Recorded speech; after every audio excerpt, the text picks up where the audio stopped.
And we are back. It's Super Wildcard weekend. We were just actually discussing how every single game, except maybe one, is going to be a close one. It's going to be exciting. It's going to be a great weekend of action. I'm really excited, as you can tell. I'm buzzing to get going. I'm buzzing to hear your bets, Bish. I'm buzzing to go over it all and discuss what we think. And after a tough week last week, I'm bouncing back. I'm coming exciting. I'm coming, as you all know me, crazy. I've got some wild ones to come. I've got some ones to excite you, but they're all backed up by plenty of stats. There's no Christmas getting away with murder and pretending like it didn't happen anymore, Bish. I'm backing up the stats and I'm landing minimum of 2 out of 3 and making on these odds people a lot of money. But firstly, how are you? I'm good. I'm sharing your enthusiasm here.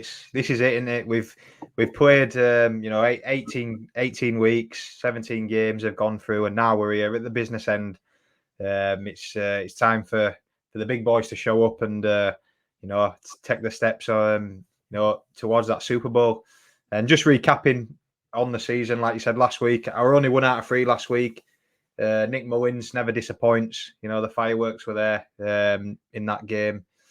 We got the Dak, we got the Cowboys points, but as I said, we got unlucky. We had a Dak tipped pass at the line of scrimmage that goes flops in the air.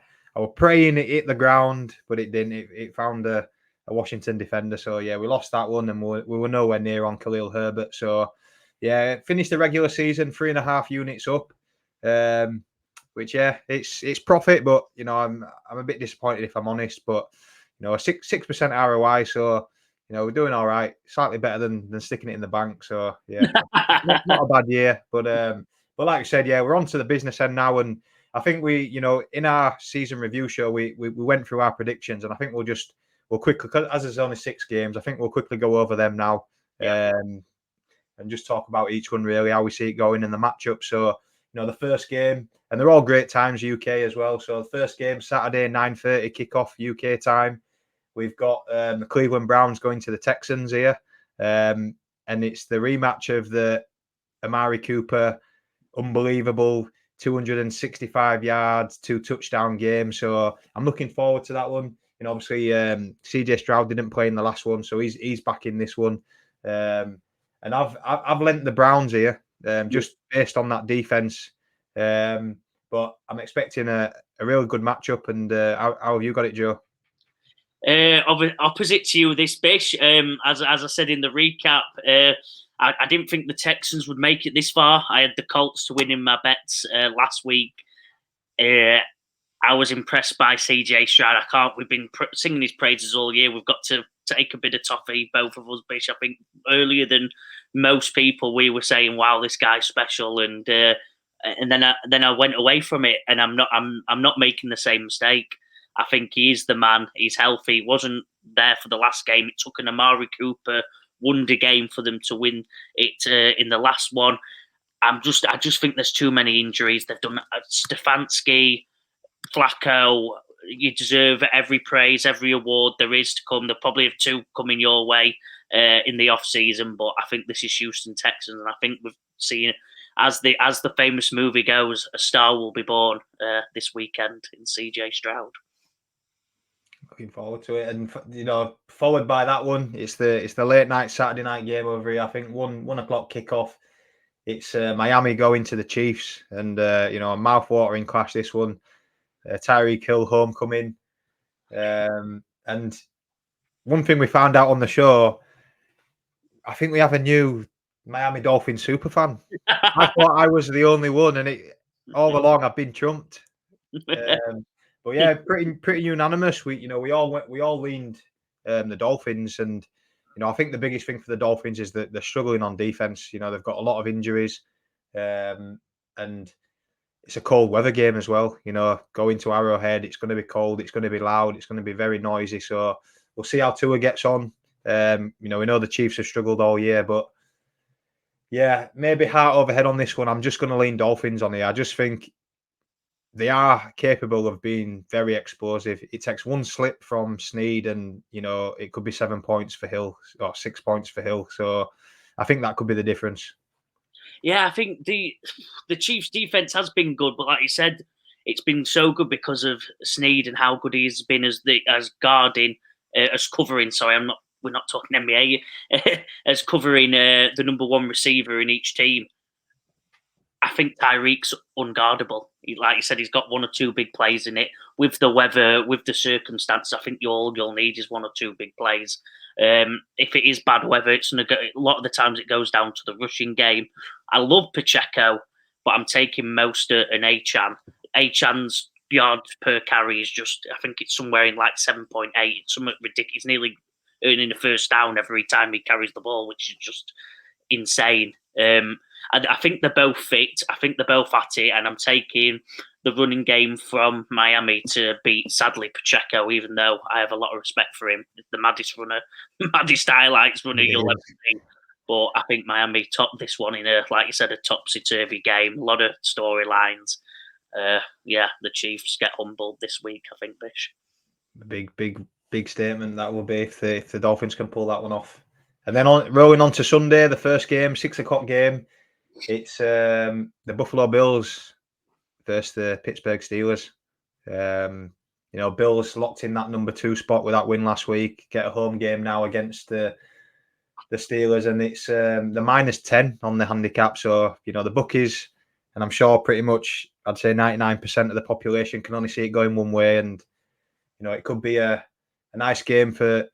I think it'll be a tough game. Obviously, no TJ Watt, which obviously hurts the Steelers massively. But generally they'll try and keep it tight. I just think the Bills will have too much about them in the end. So yeah, I think maybe not the -10, but I think the Bills will be comfortable in this one. As you said, TJ Watt, sack leader on the year, 19 sacks. It's just almost unheard of. He's had a brilliant year. He's been the stalwart of that defense, and him missing, I think, sadly, puts any hope of them winning to bed. The Bills are coming hot at the right time, even though the Steelers are on a bit of a win streak themselves. I think well done again on making the playoffs, being plus 500, all that. But yeah, the Bills. I think the Bills win this one comfortably, Bish. And followed by that, the 9:30 game on the Sunday. It's the Green Bay Packers making the trip to the Dallas Cowboys. And what a game that'll be. The Cowboys are -7.5. I think they are currently. So Dallas at home are pretty formidable, and this could be potentially quite a high scoring game. If Jordan Love finds his groove, he's been slinging it about. They might need to, they might be coming from behind at certain points in this game. So it could be a good spectacle. But again, Dallas at home for me takes it. They've been looking really good all year. So I'm going to lean the Cowboys on this one. Yeah, sadly, I want to say Green Bay, but I just my brain's overcoming my heart here. As you said, over unders 50.5. The classing a slobber knocker, I believe the fun term is. I think both weaknesses though is the rushing game on the defensive side of the ball. So it might not be. I don't know if it might get that high. I don't know if I think both teams will score plenty of touchdowns, but I think we'll see them actually through the rush. That might come up a bit later. Might be preempting something there, but I think the rushing game is going to be really stand out. Green Bay struggled for years. The defensive coordinator just can't seem to get that quite right. And Dallas, it's their one weakness. It's their one weakness really in general. They're not brilliant. Aaron Jones on an incredible run of over 100 yards in the last 3 games. Yeah, they're going to go toe for toe, and Dallas might just have enough on defense with the cornerbacks and safeties just to sadly get an interception or two and pip them the game. Nice. And then again, the third game on the Sunday, the late night game, 1:00 game. It's the Rams traveling to the Lions here, and what a game this is. Headlines all over it. It's actually the highest over-under of the weekend. It's, again, 51.5. They're expecting a lot of points. Another indoor game here with two teams that, with questionable secondaries. So, but the headline, Stafford back in Detroit, and also Jared Goff as well, back up against the Rams, who obviously traded him away with sort of the narrative that he wasn't good enough to win the big one. So a lot going into this one. Obviously, I'm definitely looking forward to this one. A bit nervous, if I'm honest, but I'm expecting a good game. Both play off the play action. It's going to be massive. Who can run the ball and sort of set the precedent there. So very interesting matchup. Again, I think I like to try and make decisions with my head, but I am leaning the Rams. I just think it's a great matchup for Stafford here to go back into Detroit and sort of. I suppose he'll upset Detroit, but I'm sure they'll still support him if he does cause him a loss. I'm with you here, Bish. I think the stats. It's a big comment to make, but I don't think the stats matter in this one as much. I think, like you said, both quarterbacks have got so much motivated. They can't have more motivation unless they've somehow faced in the Super Bowl or anything like that. I think this is as much motivation as any quarterback will ever need. Both let each other go. Both have found success in their own ways. Goff's probably got more to prove. Probably the right team at the right time, and I think this could be Jared Goff's year. So I'm going to go different to you, Bish. I think the storyline matches for Jared Goff here to prove the haters wrong, prove the Rams whether they were right or wrong. Obviously, they won a Super Bowl, so it don't. They were right in the end, but I think he's going to say no. You could have won it with me there. I'm still a Super Bowl quality quarterback. He's got the team to do it. I think the team quite pips it, and I think Goff's got a bit more to prove, and he'll come up with a massive game and pick this one. But I said I don't think the stats matters. Chuck them away and enjoy this game because it will be. It's just such an exciting one, isn't it? The storylines. They always say the NFL is scripted. It's got rope. Yeah. If there's any evidence it's scripted, it's this game alone. But I tell you what, if you're a fan of WWE style, this is it because it's going to be topsy turvy, headlines all over the place. Let's have it. It's the game of the weekend. Yeah, potential real blockbuster there, and to finish it off, we've got the Eagles who are very much struggling at the minute, traveling to the Bucks. Baker-led Bucks win the division, and they're going as 3-point underdogs in this one at home. But it's the Eagles are rocking, aren't they? This could be the one that's got upset written all over it. AJ Brown out. They're struggling at receiver. You've got Dallas Goedert, you got Julio Jones might have to step up and wind the clock back 10 years or so here. But I'm going to lean them just on defense. I think they'll have enough on defense. If they can run the ball, that'll massively help them. They're a big team, and I think they'll just get the better of the Bucks here. So yeah, I'm going to lean the Eagles. I like it. Honestly, the more I do research, the more it confuses me. The more I can't make a play. I know it sounds a bit cop-outy, but I generally don't know. The more my brain told me Philly Eagles at the start, and then all the stats, all the videos I've watched, the Bucks could be coming. The Eagles can't stop the wide receivers. Well, Bucks have got two of the best wide receivers in the game. Mike Evans, Chris Godwin, both at it. They had a poorer game earlier on in the year against these, so they might be coming back with a bit of retribution to add a bit of motivation there. Like you said, Eagles are on the slump, but still got talent everywhere. Jalen Hurts has been doubted; he's still a freak of a quarterback. Defensively, they're both got glaring weaknesses. Both wide receivers, but like you said, I might have to go Tampa Bay here, Bish, and just be controversial, and because I think it might come down to the wide receiver core. Both teams struggle really badly at cornerback, and I think I'm taking Tampa Bay's wide receivers to beat Philly's wide receivers in this one. The only thing that scares me is the rushing game of the Eagles. That might be the great equaliser, and it might pip them the win. But I think it's good. Come on, Baker. Yes, come on, Baker. That's all I can say. Come on, Baker. Yeah, I think it's going to be exciting. I think Jalen Hurts is going to have to, run the ball a bit here, and they're going to have to eat that clock. So that's, we've got 3 games that were split on there, Joe. I've got the Browns, you've got the Texans. I've got the Rams, you've got the Lions, and then the last one, I've got the Eagles, you've got the Bucks. So it's a good start to start the playoff series. We'll see how we get on. It's Bish. Let's get into it then. The business end, the action. I'll start us off. I think I've got the most boring plain bet, but the safest one of the weekend. Viewers, watch out. Best bet Bish is coming with some slobber knockers. I can't believe I've just used that word again. Slobber knockers this weekend, and it's it's at it. So I'll start us off. I have actually got in the Pittsburgh Steelers and Buffalo Bills game, I've got the game to be over 35.5 points and Buffalo to win, not on the handicap, but I'm playing it safe with the money line. The overs simply on this one, I think, are very low, especially TJ Wattless Pittsburgh Steelers. I think Buffalo nearly do this alone. I think that this could end up being a 27, 30-point game by Buffalo. That they've been fantastic this year. They're on a roll. And I think combined, they've hit this over pretty much most games in the last 5 weeks, except last week, where I think they were just slightly under. Pittsburgh Steelers, on the other hand, have been playing what Mason Rudolph has got them playing a bit. I love Deontay Johnson as a wide receiver. He's probably a bit unheralded.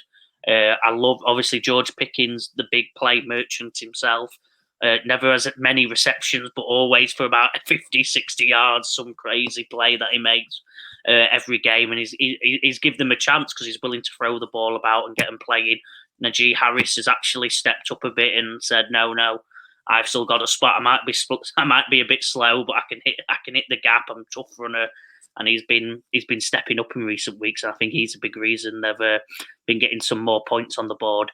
So I think it's a pretty low over-under. But Buffalo, as I said, I think they get 30 points in this one. Josh Allen's unguardable anyway. Stephon Diggs needs to step up.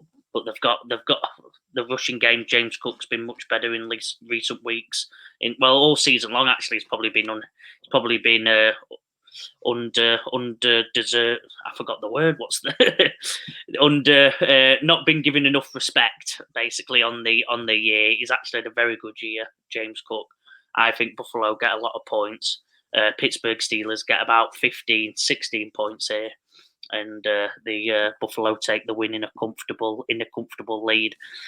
I know my prediction suggested taking the over under, but at minus plus 10, you never know. It's just a bit too high for my liking. I'm taking Buffalo win comfortably, but there is some points on the board here, and I think it's the playoffs. They'll be throwing it around and having some fun. Yeah, it's I think Buffalo. Everyone expects Buffalo to get the win. Obviously, the over under. I think Buffalo they average around 26 points a game at the minute. So I'm sort of thinking if they can get to mid-20s, if the Steelers can get to 10 points, I think you see it over here. I think the Bills have got 3 to 4 touchdowns in them. I always go with a 28-point line for the dominant team. So if they can get to around that mark, I think the Steelers will obviously try and keep it tight. If they can do that early on, maybe you see him kick a few field goals. And like you said there, Mason Rudolph seemed to really like Deontay Johnson at the minute, so he's one to look out for. If the Steelers can get to 10 points, I think this comes home. So I think it's a good start. I think in a matchup like you said, the bookies are trying to tempt you there, aren't they, with a minus 10? They're trying to tempt you on that line, and it is. Whether it's a landslide or not, it is a playoff game at the end of the day. You expect it to be at least competitive. And I can see the Buffalo Bills winning this one, but maybe it being a little bit closer on the scoreline than the sort of game suggests. So, yeah, I think that's a good play, taking the overs instead of the minus 10. Appreciate it, Bish. Yeah, the safest bet of the weekend. Let's go. Let's hope that comes in and the rest follow.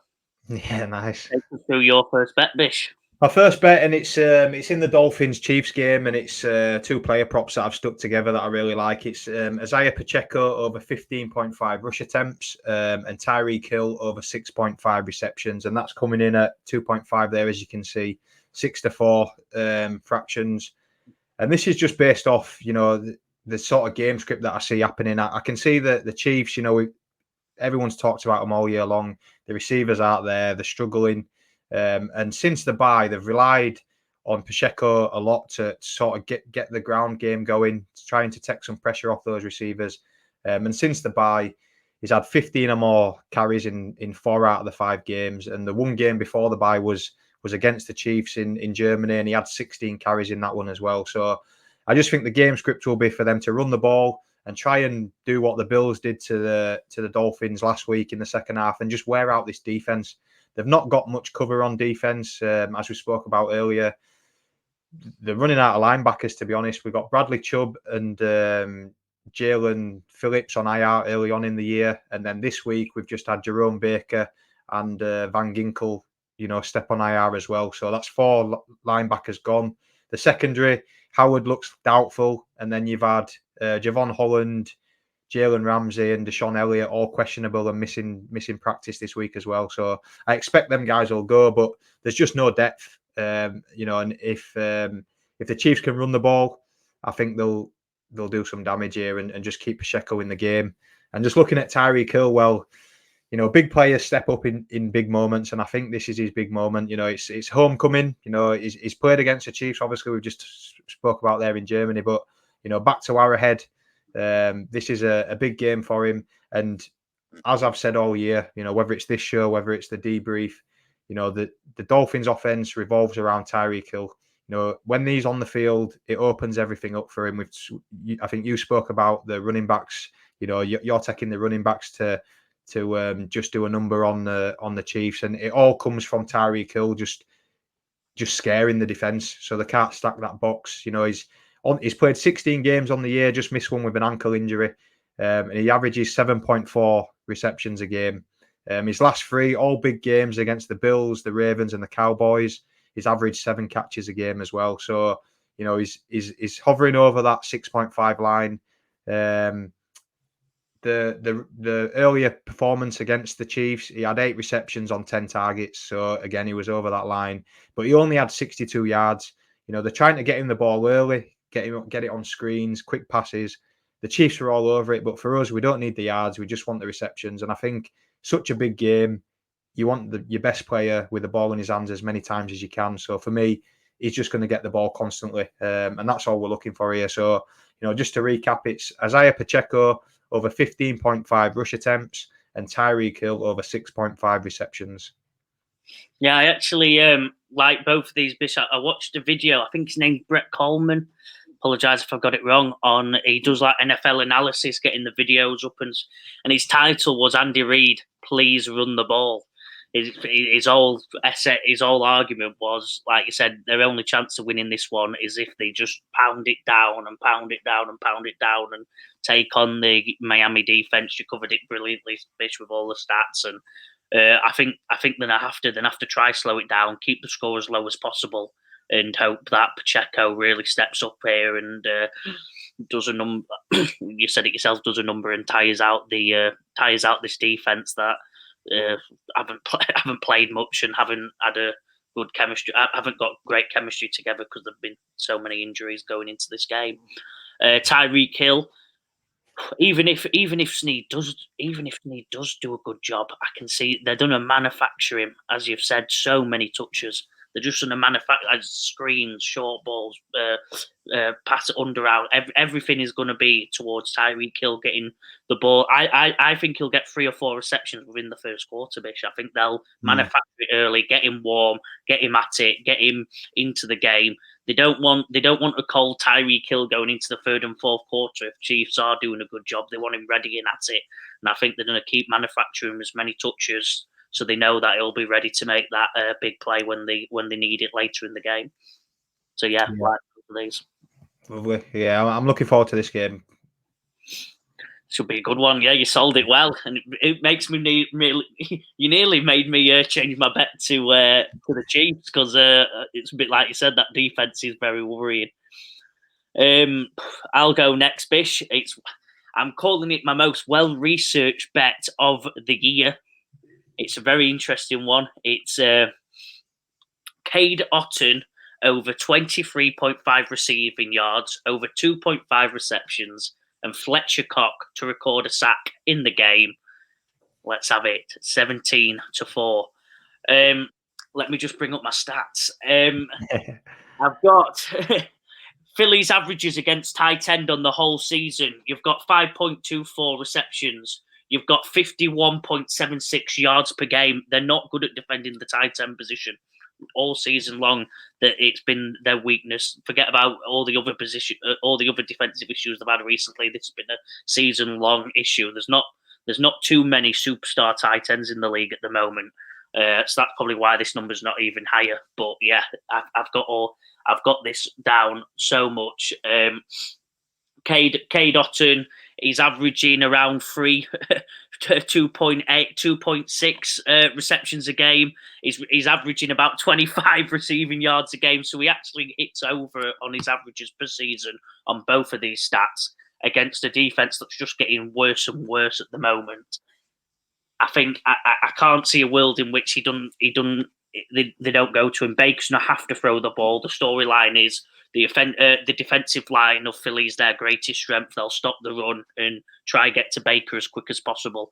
That means the tight is going to look for his safety, which is the biggest man on the field normally, your tight end. He does look for Mike Evans and Chris Godwin, but they're going to throw the ball a lot this game. And I'm not asking for much there with the 2.5 receptions his line.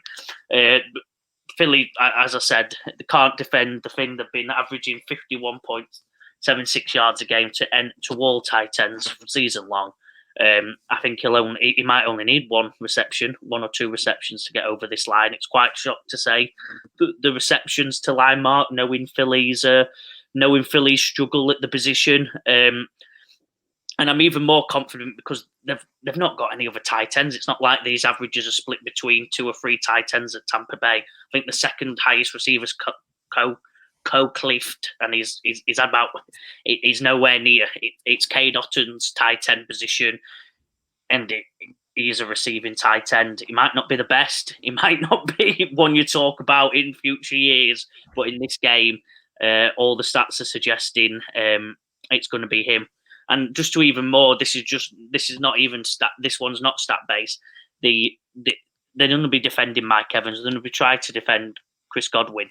It makes sense that there's the next man up is Cade Otton with the ability that they can't defend the tight end. All is saying both these are over.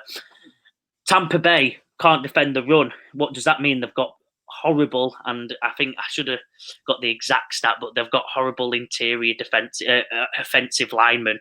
So there's normally 4, 5 line up, 4, and then the 2 in the middle of the interior.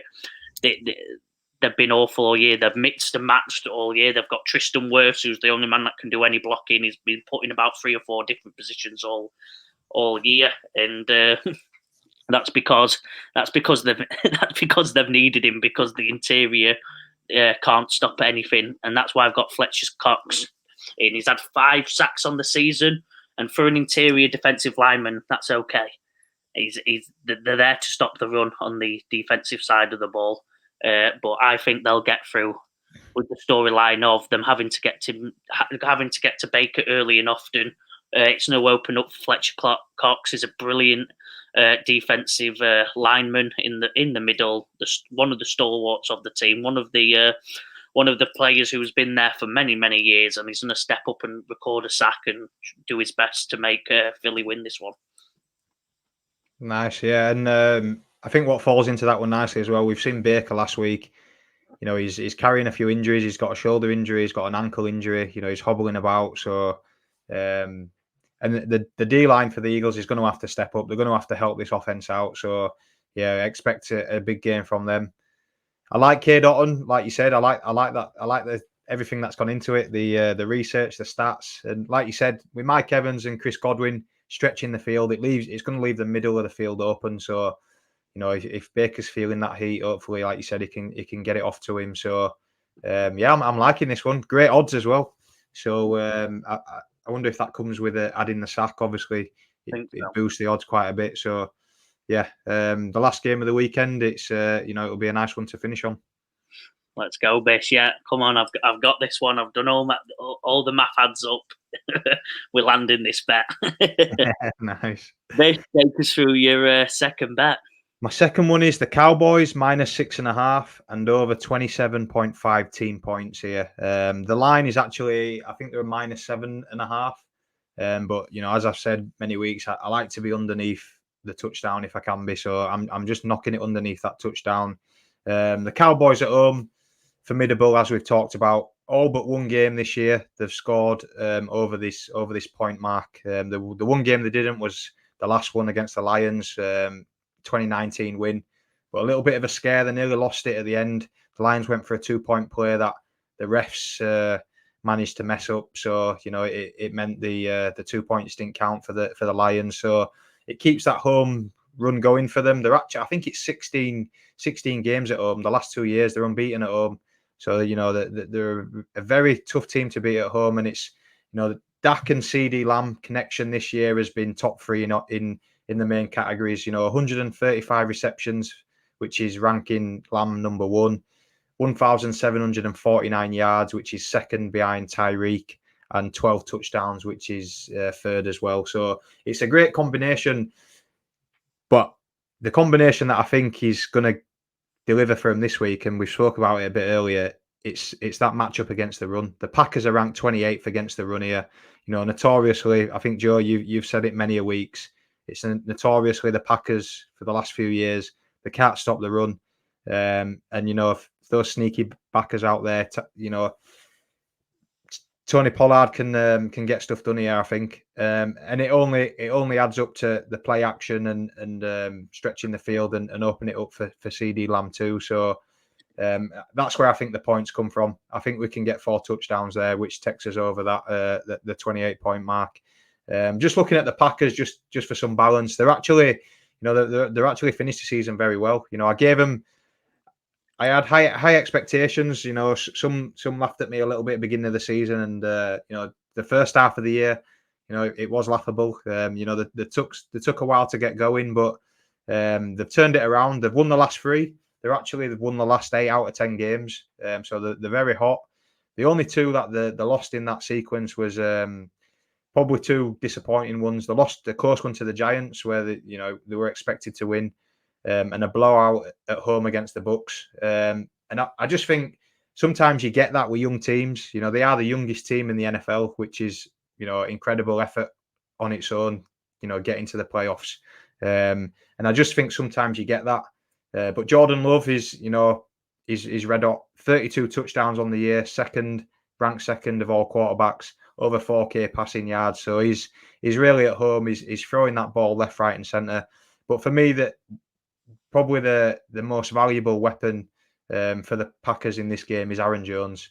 He's been doing it both sides of the ball, running the ball, and in the receiving game, he's probably added an extra element to this offense, really. And I think that could be very crucial for the Packers if they want to try and keep up with the Cowboys here in terms of scoring. But for me, it's just what Packers do we see? Do we see that young team that are happy to have made the playoffs and just come for a day out? And if they get behind, it's just, oh well, we've done well, we've got to the playoffs.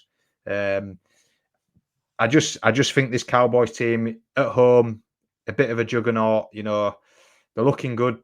I think expectation is at least the championship game. So I just think they'll have too much for the Packers here, for a young Packers team. So it's the Cowboys -6 and over 27.5 team points. Like it, Bish. As you'll find out, I really like a lot of these ones. I've got a double bet coming up next that links well. So this is obviously the punts game of the weekend. I think we'll both be watching this closely. I want the Packers to win, but like you said, Cowboys at home are just absolutely formidable. I watched another YouTube video on them saying why. I mean, why are they so good at home only? The fan noise. Dak is a very audible quarterback, talks a lot, directs his team throughout the process, which means he gets plenty of time behind center, plenty of communication going in. Everyone's all on the same wavelength. That communication isn't always, it isn't nowhere near the same away when the fans are roaring. They roar when the offensive team are in the huddle. The fans notoriously they make as much noise as possible so they can't hear each other. Make that communication slow, make it stringent, make them near the time expiry, and it's all on, and then it's panic. When they're at home, there's no panic; it's all relaxation. So yeah, I think Dak sadly beats the Packers here in what could be which hopefully will be a fantastic game. The over/under backs you up here. 27.5 points. Let's go. Let's have a big game, and I'll lead straight on to my bet because it's on the exact same game. The Punt fans, we're all watching. Let's all be commenting as it's going on. I've got my Bet 365 bet boost. It's actually a quadruple.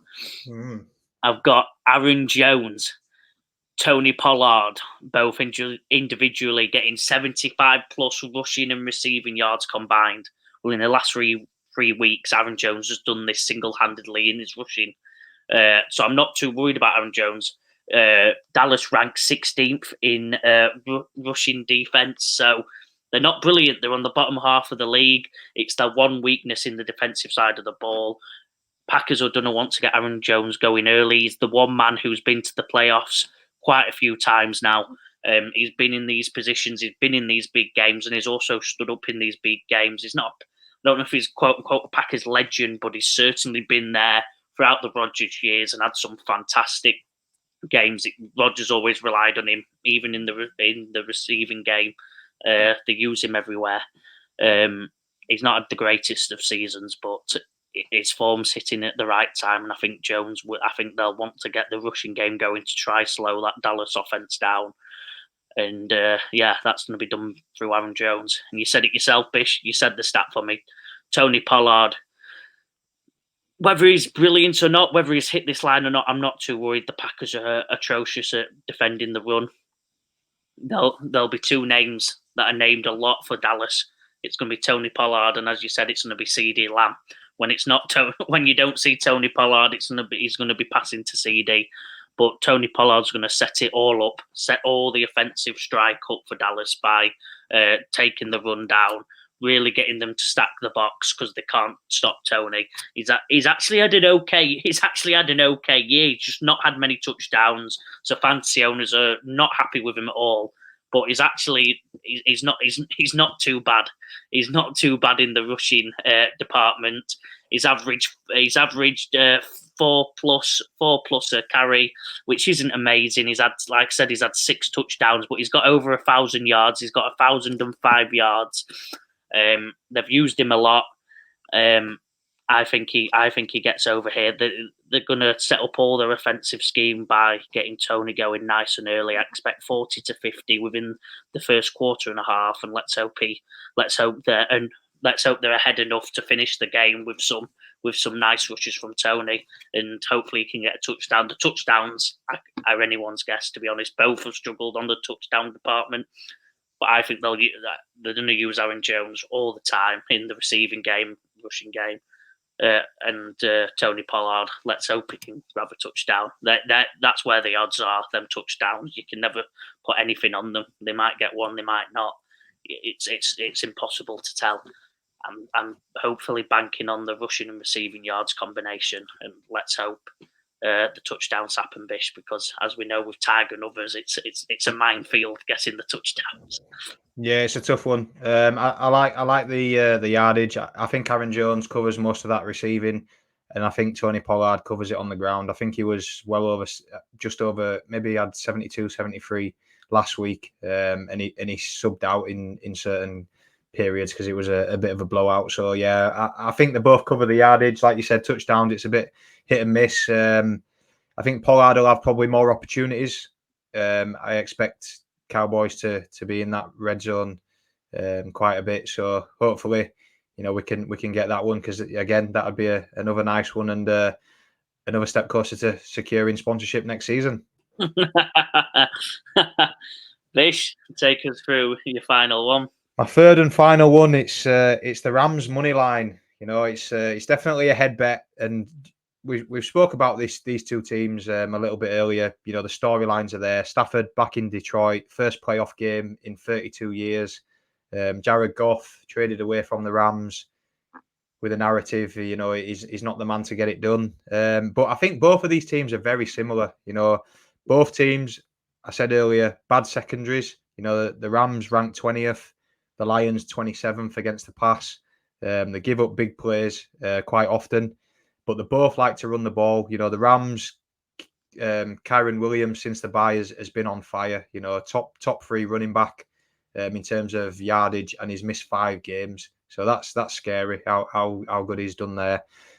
He's got a tough test. The Lions are actually ranked second against the run this year, so they are very good against the run. But it is what the Rams do. That even against the Ravens, the Rams had joy running the ball. So look out for that matchup. And again, the Lions ranked 5th running the ball. The Rams are, sort of, I think they're around the 12 spot in terms of defending the run. So it is literally going to be both teams trying to run the ball and set up the play action for the pass. And when the pass comes, I expect them to be some explosive plays and some secondary issues. Really, we might see some long touchdowns. Just looking at the form of the both teams, the Rams are 7-1 since the bye, and they've scored at least 26 points in six of those 8 games. So the scoring for fun. This is the highest over-under line of the weekend, 51.5. In an indoor stadium. If you like points, I think you're going to see them. For this game, the Lions are 6-3 since the bye. A close loss, as I spoke about in the last bet against Dallas 2019. But probably the concerning ones for me is Jared Goff. He has periods where you just question probably what Sean McVay and the Rams were thinking. He has periods where you just question what's going on. Against the Bears, they lost one game against the Bears. The 1-1 sort of with time expiring earlier on in the season. But in those 2 games, he's thrown 5 interceptions against the Bears. A loss against the Packers, he fumbled 3 times, lost 3 fumbles. And then against Dallas recently, he threw 2 interceptions. And I just think at this stage, if you're giving the ball away to this Rams team, they're going to score points, they're going to hurt you. And that's, I think, the difference. I've not gone for, the line is actually Rams +3. The reason I've not gone for that is the Rams this year, they've missed 11 field goals. It's by far, they've gone through so many kickers. They've promoted from the practice squad. They've cut them off the roster. They've actually brought them back. Brett Maher, I think he's actually been brought back after being cut. So it's been a massive issue, which, in playoff games, in tight games, obviously, you need a solid kicker. So that's the only reason I've not gone +3 here. I think it's going to be in Stafford's hands. And as I've said often, if it's coming down to one possession, Stafford versus Goff, I want the ball in Stafford's hands here. And I think the Rams will be good enough to get the victory. So, yeah, it's the Rams money line.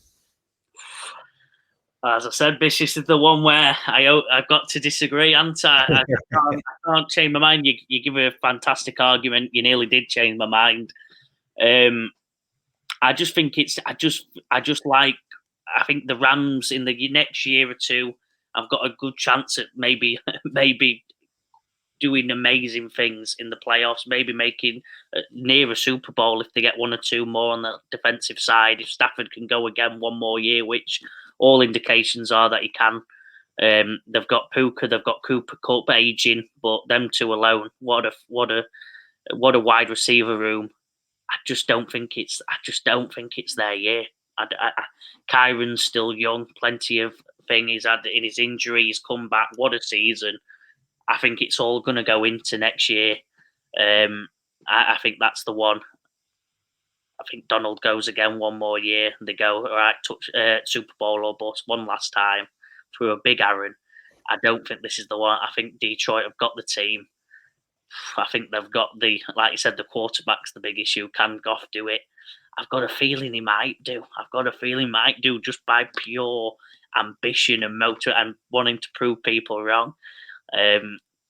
What a storyline it will be. But yeah, I think your stats, like you said, your stats probably back you up here. Apart from Detroit's rush, that, like you said, Kyron, if they can stop Kyron, they win. If they don't, and as you said, like they did against Baltimore, they get Kyron going against such a good rush defense.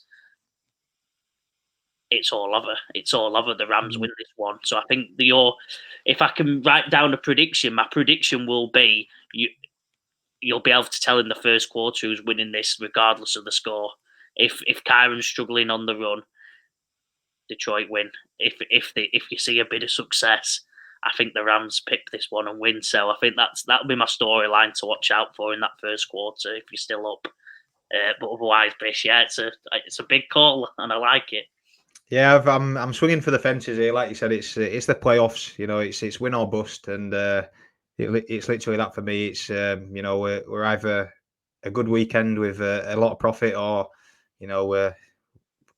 we've got nothing. So it's all nothing. But yeah, I do like this matchup. I think if any neutrals out there, you want to watch a game, if you can only pick one, well, I'll say if you can only pick two.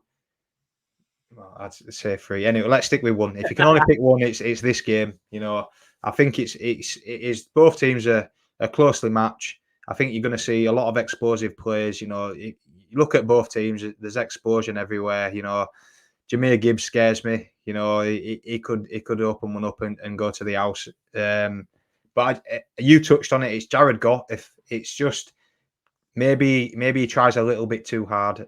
And I've been in those situations at times. Maybe you try a little bit too hard and things just unravel a little. So again, nature of the playoffs, it's one way or the other. I don't think there's any in between. I think he plays lights out or he doesn't, and he comes up with a few errors. So I'm excited to find out, though. Very nervous, but excited. Let's see, Rich. Yeah, it's a great one. Fans, people, viewers of the show, subscribers, everyone, Twitter followers, get involved, get commenting, call us rubbish, call us not. I'm really excited. One of the best wildcard weekends I remember in history. Like I said, I think unanimously except the Bills game, they're all up for debate. Both teams can win every single game except the Bills one, which I think sadly unanimously the Bills are winning. But apart from that, it's all up. I think every video, every person I watch, look at, they have a different take, don't they? They have a different view. They have a different angle that they like more than the other. So it's on. We've got one last one for you. The man himself, the man who give the viewers who made the punt famous last year, Tag's touchdown treble. Bish, take us through it. He's back with his super wildcard treble, and it starts with the first game on the Saturday. So make sure you get it on before the first game. It's David Njoku of the Browns, CD Lamb of the Cowboys, and Kyron Williams of the Rams, and that's coming in at just under 8-1. So yeah, Saturday night that one kicks off. So make sure you're around to get it on before the first game. But again, it's three strong candidates who have played very well this year. Njoku against the Texans. Flacco likes him a lot, so hopefully he can keep that form. CD Lamb, he's been on fire, hasn't he? So and Kyron Williams against a strong Lions defense, but he's been playing lights out. So I'm liking this one. I think Tag was I messaged Tag with the odds, and he was a bit disappointed it weren't bigger odds, but I like this one. Yeah, say like you said, Joe Flacco's favourite target, Dak Prescott's favourite target, the Rams' favourite offensive weapon. Yeah, the odds. I think the odds are that for a reason. If there is touchdowns for these teams, these men are the ones that have been leading the charge. So yeah, Tag, I like it. Let's get the playoffs started nice and well, and let's get a touchdown treble in for Tag. Let's go, Bish. I'm excited. I think you've heard my excitement all throughout. There's fantastic games. I'm ready to go, but take us, give us your ending, Bish. Yeah, enjoy your weekend. Enjoy your weekend of football. Playoff football's finally here. Please subscribe to the channel. Like the videos. Any comments, get in touch. We're on all social media platforms. There's plenty coming out. We've got our awards coming out as well. Lots of shorts on YouTube. So yeah, there's lots of good sound bites out there. Spotify listeners, please leave us a review. It'll be massively grateful and helpful for us. But yeah, enjoy your playoff football, and hopefully we can win some bets. See you soon, Bish. See you later.